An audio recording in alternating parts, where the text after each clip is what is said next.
After a weekend in which violence spilled into the streets of Greektown and along the Detroit Riverwalk tonight, it's all hands on deck and all ideas on the table. It tops our news. Good to have you with us here at 10. I'm Devin Skillion. I'm Kimberly Gill. The problems this weekend certainly aren't attributable to the lack of police, because they were all over the area when the violence broke out.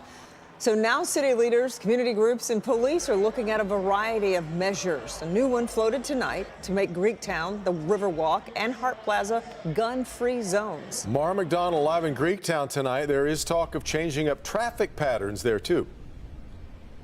Devin, I think that's going to happen. That's one of the things that's up for discussion, is potentially putting barriers up, closing Monroe down to cars, even potentially requiring IDs. I think the bottom line is, after this past weekend, everything's on the table and up for discussion. Let me show you.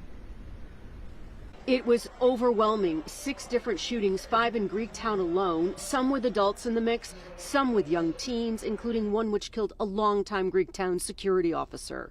I am deeply concerned about what happened over the weekend, and I believe that I've demonstrated that by at least beginning to take a look at gun-free zones. Waters is asking the city's law department to look at making Greektown, Hart Plaza, and the Riverfront gun-free. But council, the mayor, and police are looking at multiple ideas across the spectrum. As we look at the recent events this past weekend, one thing that's very disturbing is that most of the events involve folks who are 13, 14 years old. There's some things you cannot legislate, and parental responsibilities, making sure that, certain things are taught to our children, responsibilities, as I mentioned, how to resolve conflicts.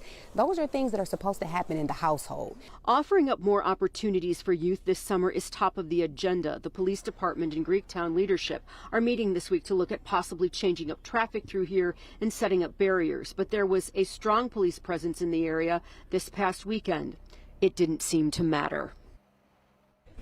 Back here live, so we're expecting a press conference with the chief and the mayor likely on Thursday to talk about new summer enforcement plans. And something interesting to note, Devin and Kimberly, we got a blast from DPD tonight telling us that the chief's Walk a Mile Wednesdays are going back into rotation. That's where he goes out into various communities over the summer to walk with the neighbors, walk with police cadets through the communities for a mile, not only to talk about physical fitness, but to get to know the people in the community so that they feel like they have a connection to their police department. It's not even summer yet, and he's already starting that up.